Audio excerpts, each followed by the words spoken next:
Welcome to Natural Habitat Adventures Daily Dose of Nature, Memorable Moments with the Polar Bears of Churchill, presented by NatHab Expedition Leader Jeremy Covert. It's always a pleasure to have you with us. Off to you, Jeremy. Thank you, Kendall.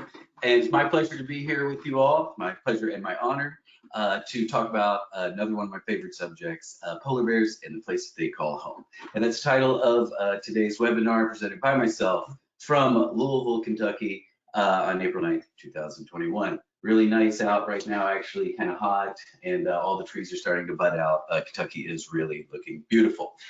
So my name is Jeremy Covert. If you do not know me, I have several other webinars. Check them out on the website. MFA, Jeremy Covert, born in Louisville, Kentucky, home of the Kentucky Derby, most exciting 2 minutes in sports. Also home to the world's largest baseball bat at the Louisville Slugger Museum and Factory. And I am born and raised here, really wonderful town. That's my niece on her first birthday, and a very cool, progressive, artsy town. And Louisville, Kentucky, known as a city of parks. So I grew up my entire life surrounded by these wonderful parks, some small, some large, that I was able to go to, and my parents prioritized that and took us on trips to wonderful places also beyond. And my occupation, I am an expedition leader, photographer, writer, and speaker. And my favorite place, if you do not know me, is Glacier National Park. Check out the webinars I have done on Glacier. And now, after being home for a year, another favorite place of mine is any natural place. As I'm sure it is for everyone. And a life on vacation is another thing that I do. It is a website and a podcast. Check out the website, lifeonvacation.com. It has links to the podcast. It's on Apple Podcasts, written stories, photo essays, and photos. Also, 9 out of 10 polar bears. Love it. That is at lifeonvacation.com. New stuff is being added regularly. How it all started for me. Not here just talking about me. We're talking about polar bears. I am the one second from the left. We were the polar bear brothers and the baby sister, the little polar bear. And we had white blonde hair. We were called the polar bears when we were young.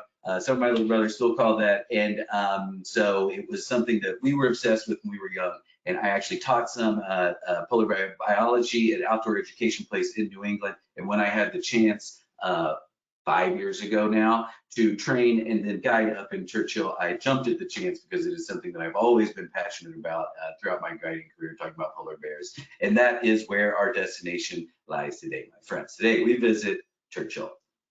Today's webinar, what we're going to talk about, and you don't want to miss it. There's some great points. A brief introduction to Churchill. There are other webinars for Churchill. There are other webinars on bear biology and the life of bears and things like that. Watch all of those other webinars. They are wonderful and amazing. We're going to have a brief introduction to Churchill, why these bears are here, a smidge of bear biology behavior. Then we're going to have some stories, polar bear encounter and photo stories that illustrate some of these principles, and then a most powerful polar bear experience ending that I had that has been of the years that I've been able to go up there and lead trips. And one of my goals with this, as people are able to go out now and have dinner parties and things like that. But one of my goals is, whether you know and love polar bears and have been to Churchill many times, or you plan to visit in the future, and it's just something you're interested in, is I want to give you all little factoids, little tidbits, maybe tie together some loose ends you have about animal behavior, bear behavior, about the natural world, and you can maybe drop some of those little knowledge bombs at your little dinner parties with friends and family. So I'm going to give you some distilled down morsels that you can take forth and spread the good news about bears to your friends at your future dinner parties.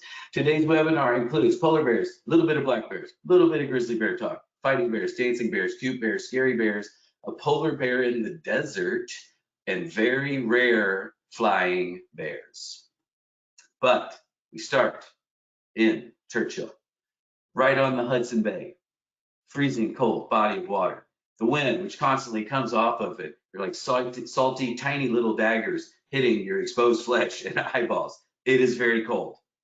I've served there. I did not stand up. It is not advised. It is very, very cold. There are very few trees. It is the land of the little trees. And it is a coldness and a bitterness and a hostile landscape which you cannot imagine unless you visit there or you live there. I lived and worked in the Rockies for over 10 years, and it was the cold that I experienced in Churchill is nothing like the cold that I experienced in the Rockies. And so where is Churchill? Just real quick, it is in the center part of North America. Oh, Stevie next here wants to drop down. And here is a better slide of it. So it is Manitoba in the top northern central part. And then if you were below the tidal zone, you're actually in none of it. A very, very remote and hardly anyone lives there place. So population of Winnipeg, where most people visiting Churchill fly into, 800,000 people. Population of Canada, 35.5 million. Population of Manitoba, 1.2 million. Not that many people. Most of them live in Winnipeg. Population of Churchill, 800 people, 350 dogs. Most in Churchill say that is a very conservative number on the number of dogs. So where do you think Churchill is in this picture, being that it is in a landscape that hardly anyone lives in? There are no roads to go there. So make a guess on where you think it is. And that's where it is. So you see Manitoba in the central part of North America. It should show up again. So make your guess again. And that's Churchill, that little tiny dot right where that angle is on the Hudson Bay. And so why are the polar bears there? We'll see some illustrations here in a second. Why the ice forms as a ton of fresh water pours in from the continent onto the surface of the Hudson Bay, and it freezes there first. So they've got a nice platform to hunt their favorite thing, seals, and they are in Wapusk National Park. If you have seen photos of polar bear cubs with trees, this is the only place where that happens, where they den up where their trees. So you've seen those from Wapusk. And so it is an incredibly fertile area. We're going to talk a little bit more about it. So this is an animation of the ice forming. We're seeing the Hudson Bay now on the bottom left. That's Churchill, that little angular shape that comes in. You can see the Churchill River, ice is formed on it already. So it's one of the first places ice forms. It's this amazing habitat for dens for polar bear mothers. And so there is this large population of polar bears that hang out there that we get to see during the fall, especially when they congregate there. And what are they waiting for? They're waiting for the ice platform so they can hunt their #1 meal. That's right, seals. Like the ninjas that they are, the hunting, the ice makes a perfect platform for them to get these gigantic infusions of calories and fat for these majestic hunters. So you see this, and there is a wonderful, wonderful set of documentaries on this. Check it out. And here is one actually jumping in. Not going to get it. No seals are harmed in the making of this film, but you can see how quick, and you can see just one way that they hunt it. But the science behind it is fascinating, and the images are fascinating of these polar bears hunting. And so all of this ice converging there, and it being a great place for them to hunt very early, being a great place for cubs, a lot of the bears to be born there. There is a high population. And in this giant tidal zone, you have many freshwater and brackish ponds that are frozen in an icy landscape covered in polar bear tracks. And that is where our setting is today. We're not going to talk much about Churchill itself, although it is amazing. But these are polar bear tracks also going off into the sunset, quite literally. This guy checking it out, shooting a photo, and then dropping down and just taking it in. And I shot a photo from another part of the bus where I went through where I was doing the exact same thing. And Churchill, not just amazing during the day with the bears, of course, this shot at night at the guide house, actually, small unheated garage we live in town. Not really, it's a nice house. And this is right out in front of the guide house, and with my tripod, just shooting in town. So amazing place, very beautiful night and day. This is right behind the Seaport Hotel, trying to photograph the black fox that's in town with the tripod at night. And then we looked up, and the Northern Lights perfectly solar behind the church. Really, really beautiful. And it is not a place you want to walk around. These signs around town are no joke. This is no place to be outside because you are communing with bears.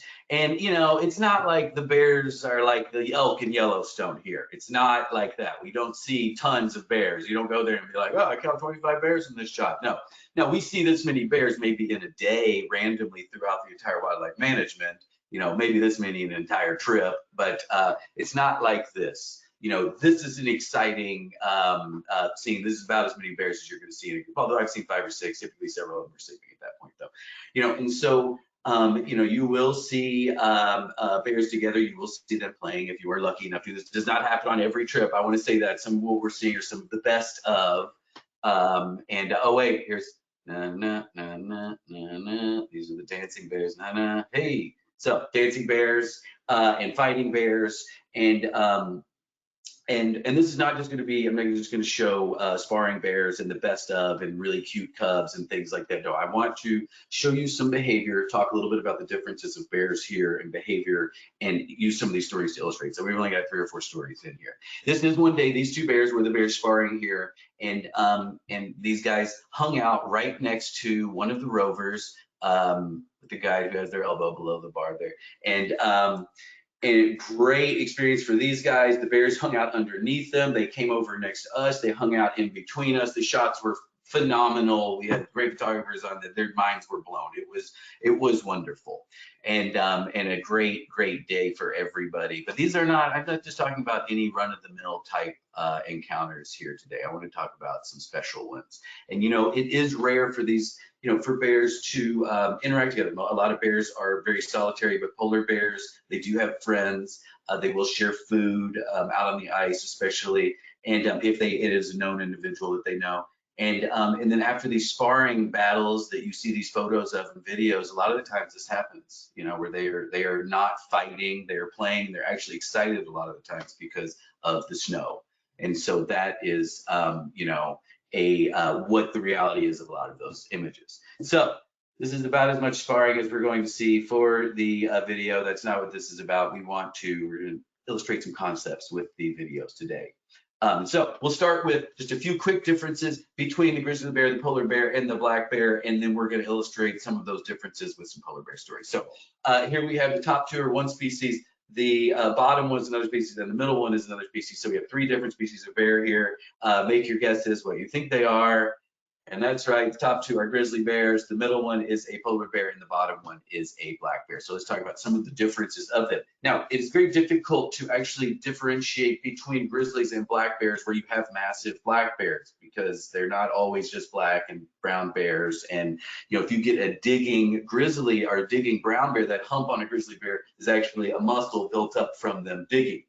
And grizzlies are big diggers. And, actually the claws are one of the ways that I 100% ID them, because it is so difficult to tell. I go to these lectures where they will say, is this a black bear or a brown bear? And they will go through, and the scientist giving the lecture says, we only know, 3 of those 10 photos. We could not tell ourselves. And so it's very difficult. But when you see the claws of these massive grizzly, they are huge, massive claws. And it is 100%. You can tell it's a grizzly with claws. But this guy, you can see there's many features that say this is definitely a grizzly.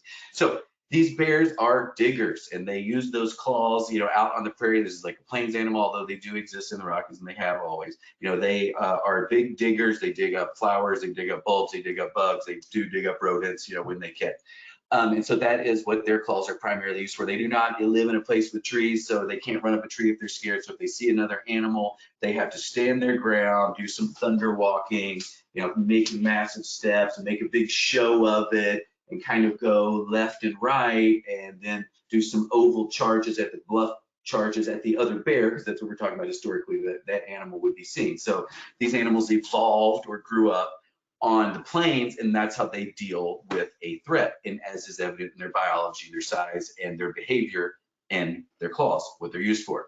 As opposed to a black bear, you can see a black bear here has the tiny little claw at the bottom.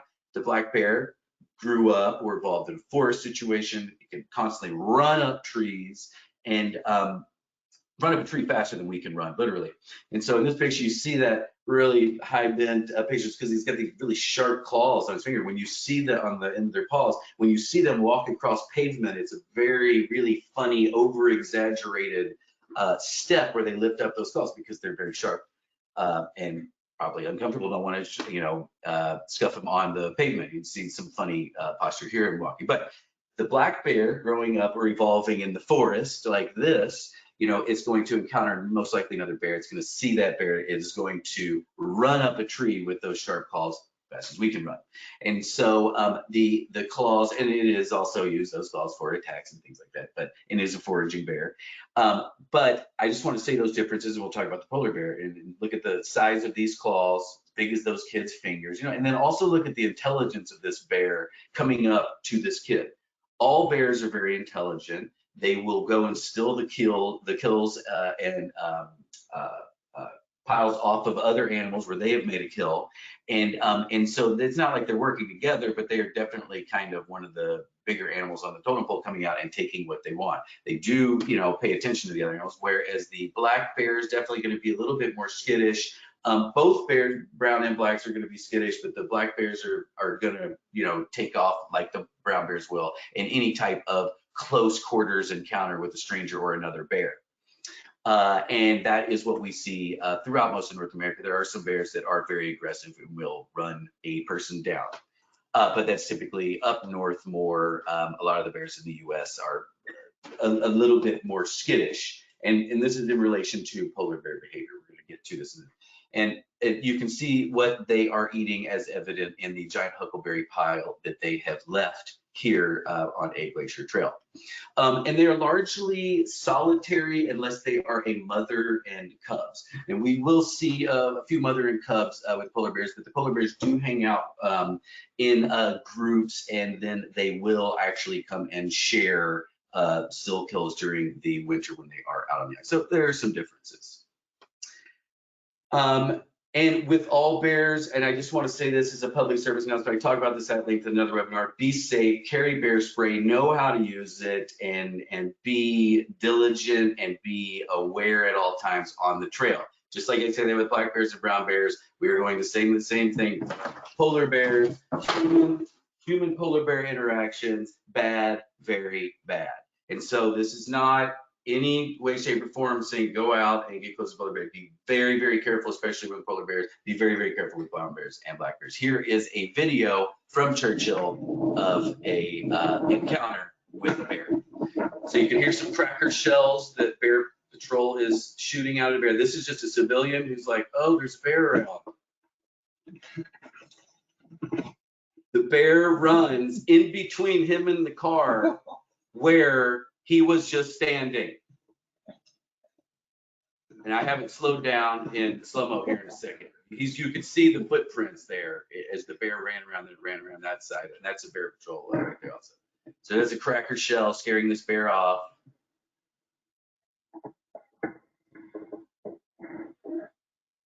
And taking off. Pretty powerful. So be very, very careful around these bears. They are very, very dangerous, and a situation can deteriorate very rapidly. So just a little safety note there.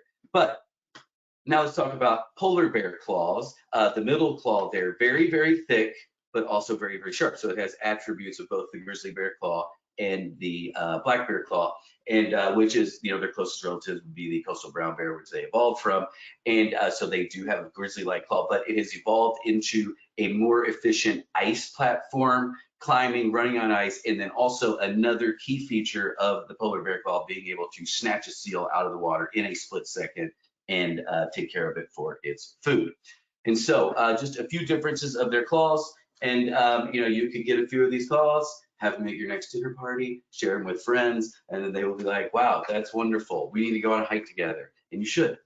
So some polar bears, I said I wouldn't have too many shots of cuffs, but there are a few in here. And here is a shot of their paw that is much larger than a normal black bear and grizzly paw for walking on ice that you and I would fall through, but you can see those sharp claws. And these are ice bears. They are totally at home, totally comfortable on ice, and they prefer it. Even when they are out in the management area, they will sleep on ice rather than sleeping in the willows just a few feet away, sometimes because it seems as if they prefer it. So here's some gratuitous, cute cub shots. I had to just throw them in. This one, this little cub actually reminds me of Stevie Nicks. You can see the proud mom there, the scared cub. Directly underneath. It's horrible zoom camera I was using at this time, but it got pictures for us to remember it. You can see the proud cub in the background there. Really, really cool. It running across the landscape. This is early season, and this is another just quick, interesting cub story. One of the more fantastic cub experiences that I've ever seen. This cub actually charges several great white bear buses, and has this one stopped on the road, and stops another one, charges at both vehicles, attacks a signpost, and is venting its frustration on that. It was absolutely exhilarating. My guests in the vehicle, we had several very serious photographers who were absolutely dumbfounded, in camera in hand, like jaw dropped. And I had to keep yelling at them, "You gotta shoot, keep shooting, keep shooting." But it was just absolutely, what we were seeing was unbelievable, literally. And so here's just a gratuitously cute cub story. And this is when it actually charged us. You can see it. And it like having somebody jumped in front of my wife, but it actually like charging and clawing at our vehicle. It was unbelievable. As mom looks on, this is the mom just standing a couple hundred yards off being like, kids. So just a few more cub shots. And this would probably be one of my top photos of all polar bears, except for the mom has a collar on. And it's still a beautiful shot, I still love it. But as we're actually looking at these bears, another mother instead of cubs walks into the background. So we do have shots through a scope of, all 6 bears in the shot. So just a few gratuitous cub shots. But getting back to bear behavior and what sets the stage for these, just a few stories that I want to share with you all, is the inquisitive nature of these polar bears. As you can see, these bears investigating these rovers. And this is the type of behavior that you just so rarely see with bears in the lower 48, and black bears and brown bears in particular. They have a more healthy fear of these like contraptions and people and humans, unless they smell food and things like that, then they might come investigate when no one is around. But polar bears, because they live in such a remote, such a intense desert-like, ecosystem, they have to go investigate everything, and everything in their environment, especially new stuff, could be some possible food, could be some possible mineral nutrient source. And so they are very inquisitive bears. And I, and others believe that, the inquisitive nature, especially with a lot of animals, leads to intelligence. And so, I am totally anthropomorphizing when I say this, but when we see these bears and when we have these close experiences, it's very easy to wonder if they are curious about us and looking at us. And we'll see a little bit of that here. So here we are out on, I think this is Gordon Point, and we are watching another group with the bear. The bear has just walked underneath the vehicle. There's a line of rovers. We're all just out here, having lunch, literally, because a lot of the bears have gone out on the ice, and this is a spot where they will traverse by. This bear did exactly that. And so we are there hanging out, watching. Still, we've had a couple great days, and we are very thankful, for what we have seen, because Eddie in the background there. And the bear walks up. At this point, I'm telling everybody, get your cameras ready. If it comes up, be quiet, be totally still, do not move. It will increase the time the bear is around the vehicle. Have everything ready, but most likely this bear is just going to walk by. We're going to get a great shot with the sea ice in the background, the snow that's coming, and it's just going to, walk near us. So it starts to walk, and it's actually angling towards the bay, and we think we're going to get a decent shot, and we're all preparing. And then at the last minute, the bear, the small female, well, medium-sized female, I would say, angles, and this is my favorite, I think, of this whole series, with the snow is really what in particular I like, that depth of field. The bear angles, and she walks right up to our vehicle. Now, I just told everybody, quiet, don't move, elbows in, cameras ready. We are all prepped. I am right there with everyone, and we have the most amazing experience. This does not happen every trip. This can, for a guy, can maybe happen twice in a season if you're lucky, And so these bears coming this close, you are lucky to see a polar bear, and anywhere on the planet. But then this is polar bear capital of the world for a reason. These bears coming up and coming around this close, this is a true treat. And we all, acting properly, quietly, cautiously moving. The bear hung out underneath the backtrack where the viewing deck, and then walked around, and people got to have up close and personal, full frame face shots. Some very serious photographers in this group, and this bear circled our vehicle for quite some time. It got to the point where people were kind of overwhelmed, and they had broken off and were starting to have their own conversations, kind of congratulating themselves on what had just happened. And I kept finding myself having to remind everyone that thing you're talking about is still happening right now. And that's when I notice, I look up front, as people are milling about, and see that the bear is actually looking in the front. And so I try to get everybody up to the front, and quite literally, the bear has its nose up against the window, leaving marks, and just going from person to person, looking at everyone. What is it thinking? I don't know. Some people were saying it's thinking, can I eat that person? Is that person edible? Is that person? But I think there was a little bit more going on. And it actually looking at everyone, this woman directly in front of me, I am shooting with a 60, actually. It's got a movable window on the back so I can compose this, otherwise the pictures are useless. So I'm shooting over people's heads, telling everybody to be quiet, do not move. This woman directly in front of me, the bear gazes at her for a long time, and she excuses herself from the situation. I'm like, you cannot move right now. This is like, you're gonna scare the bear. And she says, I want to let someone else have this close experience of seeing the bear up close and personal. But honestly, I think that she walked away because it was a little bit too powerful. I mean, people wait their whole lives to see these types of things, and it can be quite powerful when you have this amazing experience. And not every trip do you get to stand with just a small sheet of glass in between you and one of these majestic creatures and have it look you in the eyes and stare into your soul. It's amazing. Now, Mary here, absolute travel professional, been like on over 40 or 45 NatHab trips. She's been to Churchill like 5 to 7 times. She had no problem standing and looking into the soul of that animal, getting full frame shots of its eye, of its tooth, of its mouth, of its tongue. And she, who is a world-class photographer, some of the best Africa photos I've ever seen from a guest, Mary, actually, seriously.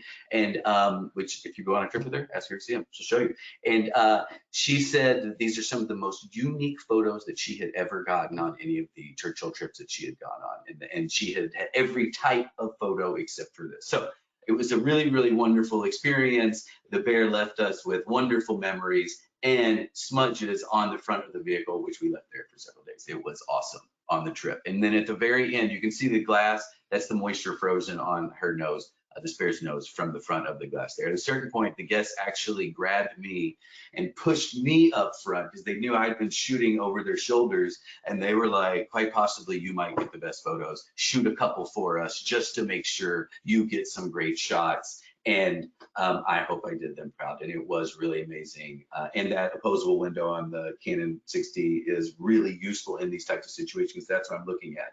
And I think this is my favorite shot, yes. And that the bear's looking at the camera, not at me. And so it is definitely useful in those situations. And the bear appears to be, that look of staring right into your eyes. And then she dropped down and walked out onto the ice, possibly not to return until the following April or May. How amazing is that? Seriously.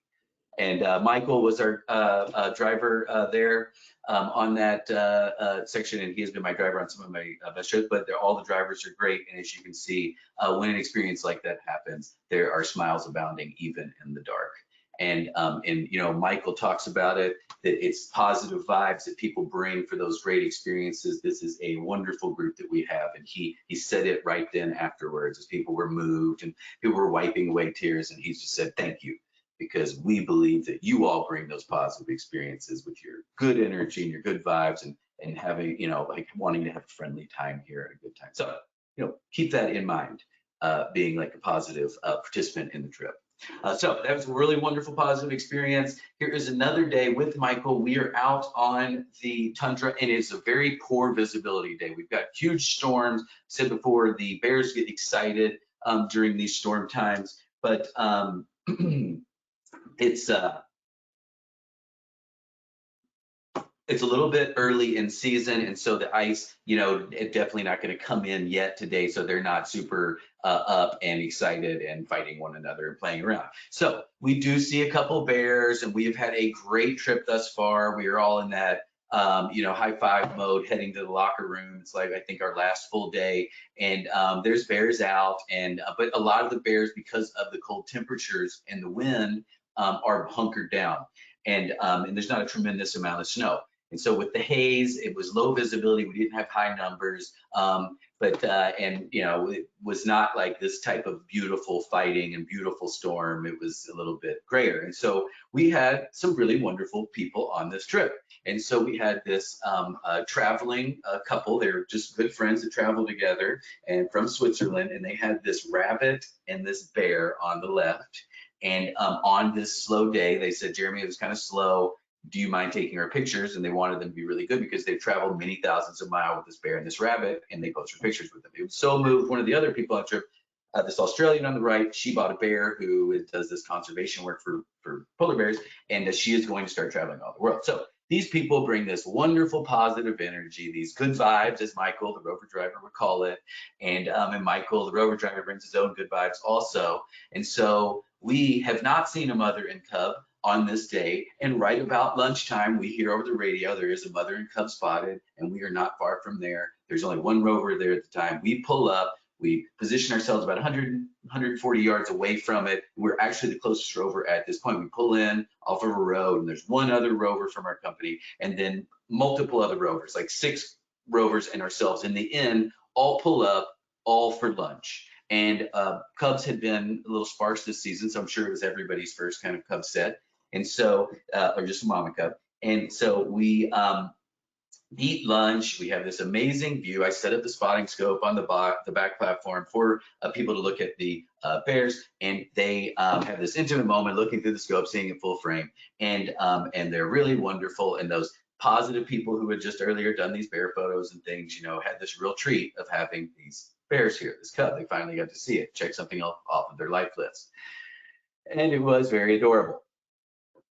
And then the cub and mother got up. I prepped everybody. It looks like they're going to walk over, explore everything over here, get your cameras ready, get everything ready. Do not move. They come close.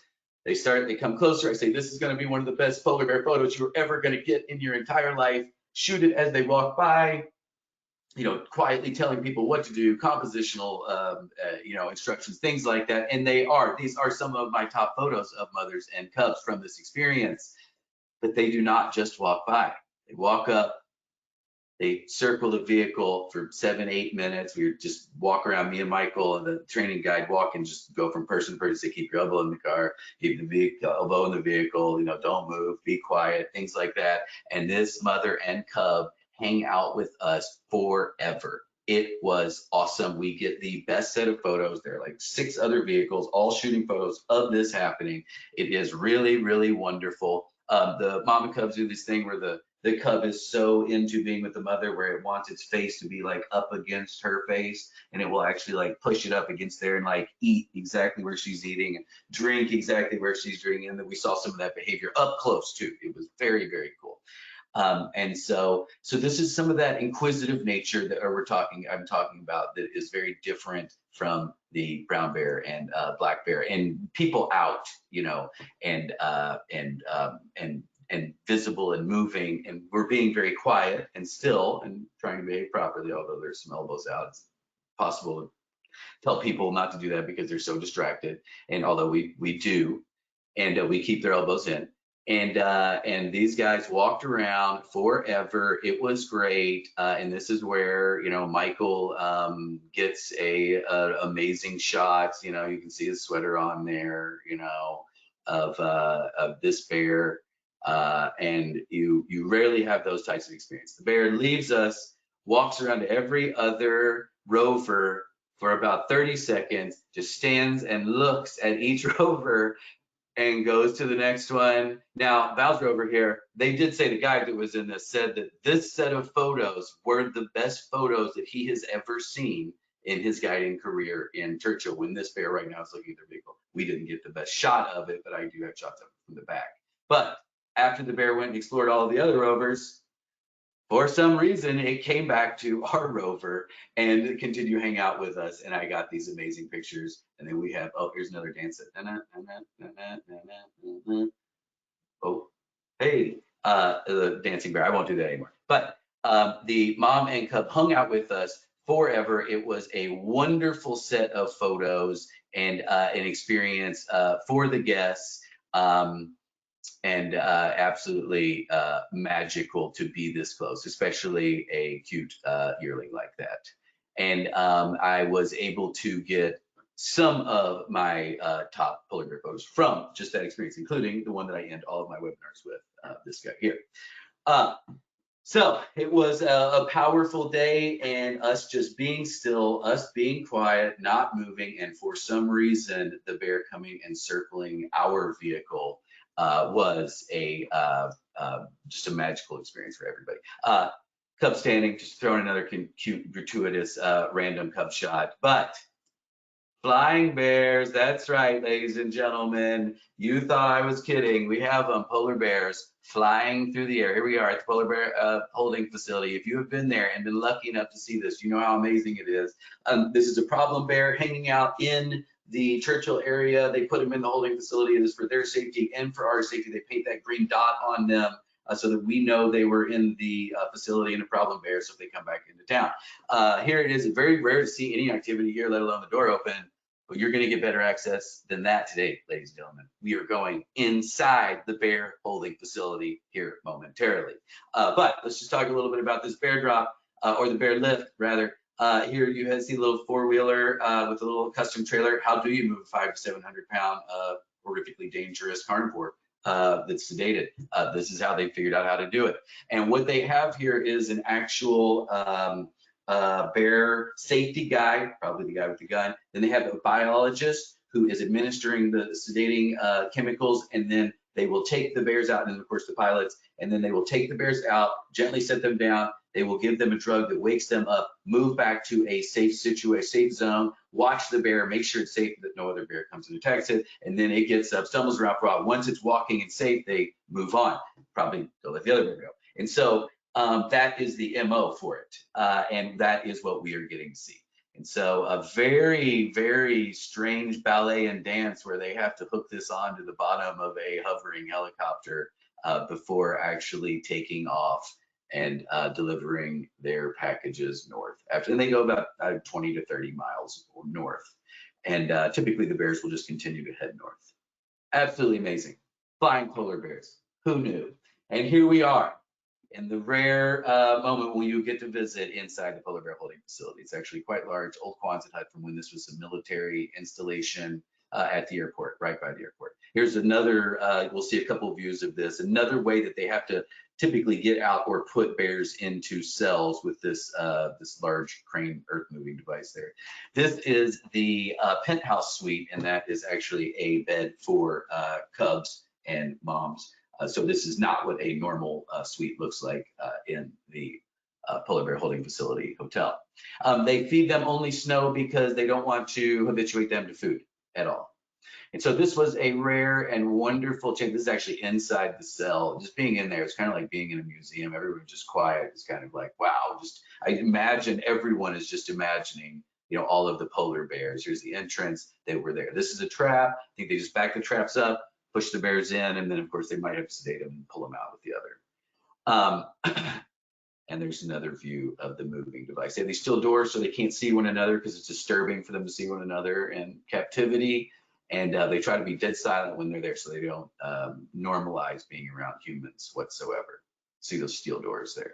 And then you can see the winches that they use to pull up and down the bars. Very cool just to be inside something like this and see it. And I always think about how many bears, you know, walked around inside there and, you know, ding, ding, ding, ding, ding, ding, with their cans, you know, and proclaim their innocence. Here's the four-wheeler. Very cool, very gel. And here's the entrance again. Large view of it. So there wasn't a gel break, but there was actually a gel break in. This is how the metal steel cage at the entrance came to be. So somebody came in one day, they were just showing up to work. They opened the door and there's a giant male polar bear wandering around inside the facility. They closed the door, come up with a plan to build this cage. I mean, after they got the bear out. And so what had happened is a giant male bear had smelled the bait that they used in those traps actually, and had pushed through a wooden window and then crawled in, eaten all the bait, and was just rummaging around the whole building, wrecking everything. And so that's where that steel cage came from. Charming story. And this is that door you saw open. And this is a giant weight or a scale for them to weigh the bears on intake and outtake, just so they can monitor their health while they are there. And once again, that 5-star suite that the bears are in. So here we are towards the end of our time together, ladies and gentlemen. The most powerful Churchill bear encounter of my career being up there. And this is subtle. This is not fighting bears. This is not a bear interaction where you see a kill, which is actually very gross. I'm not always, if you see it once or twice, you're like, I don't need to see that anymore, really. And but this is, and it's not the cutest thing, but it was very powerful for me, and it was very powerful for the guests, causing everyone to kind of have moments of silence and think, you know. And so this is towards the end of the season, and the ice has come in. We have seen a good amount of bears, and the dozens and dozens of bears. We're seeing over 10 a day. A lot of them are out on the ice. We're not getting super close to them, but we are seeing them. A lot of moms and cubs. We're seeing some bears that have been killed feeding on seals. It's really fascinating, and we were really loving it. And you know, the guests obviously wanted to have bears up close, like we'd seen some of these other pictures, but that doesn't always happen. You know, really, it's our wild animals also, you know. And so, although it is a common thing, and this is the #1 place to go view them in the world, they still are wild animals. And so we head out for our final day on the wildlife management area and the tundra where we see most of the bears. And we have great sightings in town, in route, a bear running across the road. It was very cool. And we get out there and we're all aware that we may only see distant bears today. And everybody's really positive about it. We're just talking about how lucky we are to have had such a good trip, had such a good group of people, and had so much fun like we've had.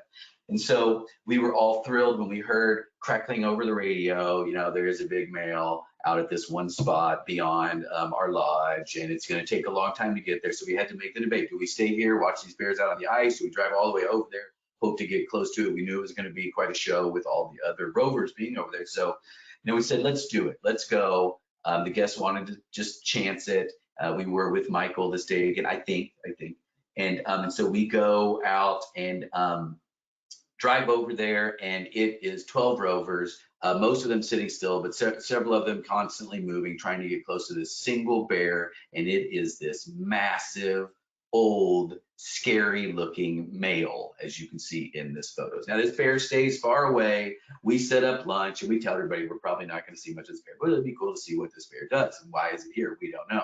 And so we hang out, we have lunch, we take distant photos, we just sit out in this beautiful landscape that is the wilderness management area outside of Churchill, and just, you know, wonder at its wildness and its dangerousness and its beauty, you know, while all this is happening. We all have these moving experiences while this distant bear is playing around with all these other rovers. And then, of course, you know what happens. The big male walks down the line of rovers and walks right by us, hanging out with us for 10 minutes. The guests get great pictures. You can see these massive claws, these huge sharp, or massive paws with the huge sharp claws coming out the front there. And the bear sits down right by us, lays down right by us for a while. You can see the guests get great photos here. You can see it's a massive bear, but it's actually a little gaunt, a little skinny. So this is a bear that's been on land. This is in November, you know, since May, probably at least. And so has not gotten much solid food of what it is used to. So it's a starving, big, old bear. And so, but it's still probably a dominant male. And this bear walks away, walks over to another rover. We get great pictures of it. And then it walks in between all of us and the rovers, only 30 yards from us, beds down in the willows. We hang out with it for the rest of the afternoon. In just a few minutes before we actually have to leave to make the long trek back to launch, where we get out of the rovers, the bear gets up out of the willows, and Mike and I are just wondering the whole time, all the guests, like, what is it doing? Why is it doing this? It should be out hunting right now. Why is it lounging here? You know, and people are concocting all sorts of theories. And then this bear, with authority, just stands up and walks out onto the ice. Now, I've seen this a couple times, 3 only, literally, this being one of the 3. You know, so it's not really common, But the reason that I say that this is the most moving is it was, end of the season, and and a big dominant male. And what I came up with, why it was still on land and not out hunting with all of the other males, is just a theory, is, it had, there's an old male and it knew, yeah, it could run out there and kill a seal right now and feed itself, or it could wait a couple days and leisurely walk out there and take any seal or all the seals if it wants. And so we got to see this massive old dominant bear just kind of lounging right on the shores of the Hudson Bay, and then walk out onto the sea ice. And, it was said by guests, people whispering, it was one of those moments where it was very, powerful, and people were quiet and, and not really talking. And, someone said, do you think, it being an old bear, that it will die out on the ice? Do you think it will never touch land again? Are we seeing this bear only, the last time it ever touches soil and rocks again? I say, that certainly is possible, but because this bear is so big, and it might just be entering into the dominant stage of its life, and it might have another 3, 5, 6 years of leisurely waiting here in the management area in the Willows, and then going out and having a great winter out and then coming back. It might be just at the beginning of that peak of its life, because it certainly did not look too old. And so I thought, no, this bear, it most likely will make it back to land again. It most likely has several winters left in its life.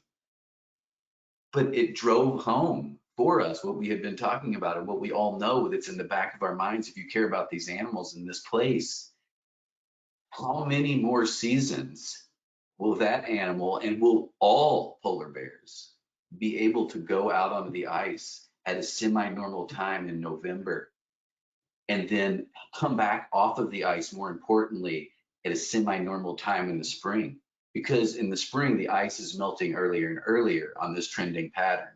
And so it is greatly reducing the bear's ability to reproduce. And there is no quicker way, because it needs this fat infusion from the seals that happens in the spring. Watch these other webinars, they talk about it. And if they are not able, of course, there's no quicker way to remove an animal from the planet than to remove its ability to reproduce. So why it was so powerful for me is it was not just another bear going out on the ice like what I have seen before, like the female that we showed the picture of earlier. This is the apex predator. This is one of the top polar bears in the area going out on the ice. So this is one of the success stories, and are we seeing that last page in the chapter of history where polar bears exist? And are we seeing, how many more times will this happen? And so that's why it was so powerful for me. And it was like that for everyone. There was, there were people who were teared up. It was a very powerful moment. These concepts were definitely being talked about, and it drove it home. We got to witness that story part of their life where they leave land and they go out on that ice for 5 or 6 months at least. And that's the largest migrating, large land-based carnivore on the planet, because they get on the ice and they float around out there before they come back to land. So we get to see that moment of one of these super bears. And how much longer will that happen? We don't know. So that's why it's the most powerful bear encounter for me. And it was for the guests also. But I'm sorry that got real heavy there at the end. So let's try to liven it up a little bit with the polar bear in the desert. That's right, I got one of the bobblehead polar bears from the Great White Bear Company, put it in my car, and then came back very surreal to the desert to drive home. Going from the Arctic to the desert is very strange always, but it was a good time. And there's a little bobblehead in the rover. Thank you very much, ladies and gentlemen. This is the end. I really appreciate your time and attention. Here's a few closing comments for me. I've really enjoyed myself today. I hope you enjoyed. I hope you learned some stuff. Some of these things you can take to your next little dinner party and drop these little knowledge bombs, fun bits of knowledge about something that you are passionate. Closing comments: seek out wilderness near your home and further afield. Watch out for dehydration, sunburn, poison oak, scorpions, snakes, and bears. Learn how to be safe out there. When you go to these places, take more photos than you think you need. Come home, print those photos out, put them on the wall, walk by them, smile, repeat. have fun out there, ladies and gentlemen, and travel safe and sustainably. Thank you for your time. Go to Life on Vacation, Grizzly Bear approved.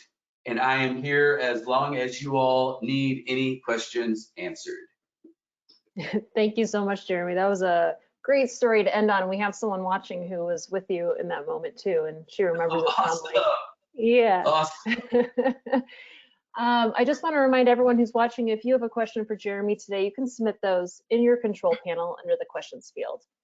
Okay, there were a few questions about the polar bear holding facility, or the polar bear jail, as it's called. So we'll start with that. Can you just talk a little bit about what it's like for the polar bears when they're put in their cells? Are they fed or given water? And also, does everyone who goes on a polar bear trip to Churchill get to see the jail?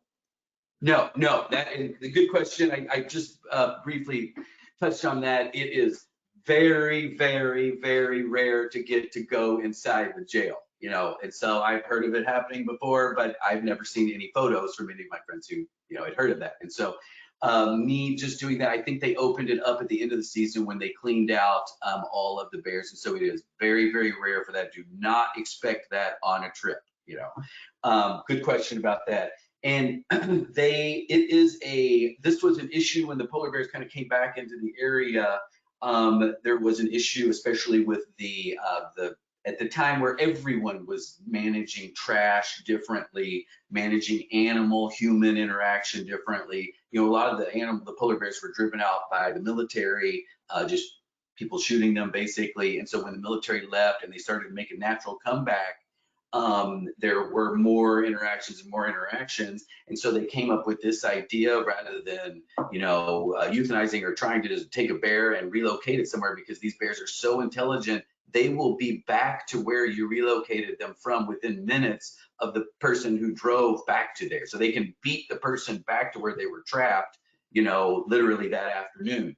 And so they're very intelligent. And so they came up with this idea, using one of the old military installations, to make this bear jail or bear holding facility. And the bears are identified in an area. They're trying to be hazed out of town. A lot of these bears are probably returning bears, know the process. And so a lot of bears are hazed and they take off, but a percentage of them are very, very resilient, so to speak, and they will just come right back in. And they'll chase them into the Churchill River or the ocean or the bay, and you'll see them swim, a couple hundred yards down and get back off and head towards town again. And so those are the types of bears, or if there is a bear hanging around a facility, particularly maybe even at night, they will put one of those traps out then. And so these are definite bears, and the traps are there for their security and the people's security and animal security around people's pets in the town.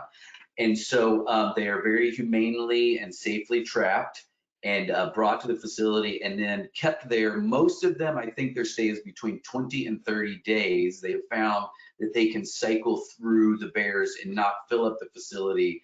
And then it's a negative enough experience where they won't want to go around people or that area. And so they don't haze them in any way while they're there.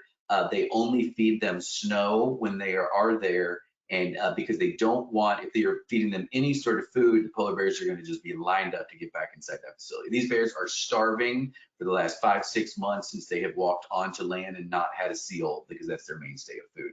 And so they are in the facility. If a bear is of low weight, if it has a health risk, if it is mother and cub, sometimes they will fast track that bear, those bears to be removed. And they will be flown north about 20-30 miles, I think, is their MO typically, and dropped off to a safe location, monitored to make sure they're safe. So it is as safe as humanly possible for the bears, and it's as safe as humanly possible for the townspeople of Churchill. And so it's as far as, the people that are around it, people work around it, and myself, it is a very humane and well-run program. And you see, there's stuff on YouTube and online of like a bear in August and September right in the middle of town, like on a ball field. So something definitely needs to be done like this. Which you should go see that video out. It's really funny seeing Jack out there, like he's just slow walking after the bear, Bonnie's brother, who's the head of the bear program there. Does that answer all the parts of those questions? Yeah, it does. Thank you. Another popular question is about the mom and cub. A lot of people want to know, what time of year was it that you saw them, and when's just a good time to go in general? I have had great trips from the very first trip to the very last trip. And so a good time is difficult. And there's different aspects of early season that are good, different aspects of middle, and different aspects that are late. So they all have their positive attributes. The season, the entire time that Nat Hab is there is an excellent time to go. So there's not a bad time as far as I'm concerned. There is, I would say, towards the middle to the end, I see more cubs, but I definitely have seen cubs in the beginning also. You know, it's not like there is a calendar that these animals abide by. I mean, it's a loose calendar that they actually do abide by, but it's not like that we can say it in a 6 or 8 week time span. And I have seen cubs almost every, possible trip. I've not seen them on every trip, but I've seen them at every stage throughout the season, basically. And I would say, if you hit the middle of the season, you will have some of the positive attributes of both the beginning and the end, but they all have their pluses, is what I would say. And so what I say when people ask me that is just go. And I have a little written thing on my website where it's like, you have to go, because it is such a special experience, and the place itself and the people, which I didn't even want to talk about because there's been other webinars on this, but also I wanted to talk about the behavior of the bears too. The people there are so wonderful, and the place is so unique. And I'm not talking about just the landscape and the ecosystem, which is very wild and amazing and beautiful and humbling, but the people of Churchill are really awesome, hilarious, some of the friendliest and funniest people that I have gotten to work around in my guiding career. So I love going there for that aspect also. Absolutely, they are. Okay, so for someone who isn't a big photographer, what is a good, simple camera to get for this trip? Gosh, really, any camera that is in a reasonable price point for quality is it's a great buy now. So you're going to get, I prefer the Canon line and the 5D because it's just an absolute tank. And the whole system, it's built for professional daily use, and day in and day out. But any good, nice new camera, you are not going to come back with bad pictures. I mean, I have shot next to people with digital Rebels and entry-level Nikon, Sony's, things like that. And they've had great photos. And some of the little cameras with the super like 700 millimeter, 1400 millimeter digital zooms, some people with those cameras will have some of the better shots because they are able, like those bear shots that I had that were kind of not the most in focus, those are with a 900 digital zoom that I used to carry. But it's just for trip kind of snapshots for us. And so sometimes you can get these new Fuji and I can't remember, but it's an in-body lens. And so you're not taking the lens off, but it's got a super long zoom on it. Sony does make some really great entry level. I think they're the $600 to $700 range. But yeah, they basically anything with a manual setting, and then anything really high quality, just set on the regular auto setting is amazing up there. I started telling people that if they can't do the fast footwork to ship through manual things, set it on auto, and it has been great for people who aren't really serious about shooting, but they want good photos. But they also have a decent Rebel or a decent mid-level Nikon, and so it really depends on what you want. But I just met a neighbor of mine here who bought the 5D Mark IV, exactly what I have. And he got it because a good friend of his, professional photographer, said this has one of the best, auto settings of any camera. And that's why he got it. He said it was one of the more expensive ones, but it's a great one, and which I have never shot auto on camera ever in my career, but it evidently is good. So it's as much as you want to spend, and the more manual controls you have, the more flexibility. And that doesn't mean you have to be able to know how to use them, just simply being able to shoot a darker photo, so you're not shooting a evening shot and it's exposing it for the middle of the day, so you can have that darker shot. And some of the, I've noticed with less expensive cameras, just that ability makes shots a whole lot better, if that makes sense. But I've seen people with $300 cameras with the 500 millimeter, 700 millimeter zoom, who out of some of those sparring sessions of those bears, they got the best photo because they just were able to zoom in more than what I shoot with my 7200, which is my typical big zoom that I bring now, you know, for everything. So I hope that answers this question. Yeah, absolutely. I'm going to ask just a couple more questions today. First question, someone's wondering on the rovers if there's a restroom. There is a restroom. It is very nice. It is just like a kind of an RV style thing. I actually had a photo of it, but it got erased. The bear, there's a bear on the door of the bathroom. But anyways, and so it's very nice. It is very comfortable, and it's a flushing toilet, and it's it's heated, obviously, you know, and so you were able to be out in what I would consider tundra luxury the entire time. It's very nice. And but you know, we give you great gear, and if you want to sit outside on the back, you can as much as you want. You can stay inside the entire time and still have an amazing time watching these animals. I mean, some people will literally not get up out of their seat the entire time we're out because they want to stay seated, you know, and they still have a great time. So it's very comfortable, and there's great food also on the rovers too, by the way. Absolutely. If other webinars have not talked about that and touched on it, it's very good. Full service treatment. Yeah. Okay, final question. Someone's just wondering why you think the polar bears are attracted to the rovers. You know, they live in a flat wilderness that's frozen and is populated by shrubs that are 3 to 5 feet tall. You'll get an occasional like larger, you know, if they're treated, it's a little bit taller, but it's a small bush basically. And so when you have a school bus, so these are literally old school buses that they chop in half and make a all custom built for this. One guy up there, it's a brilliant guy, Donnie, built them all. And well, for this company, he built them all. And so it's this giant thing. I would imagine if a whale was wallowing on the beach, a bear would be like, "What is that?" and go over to it also.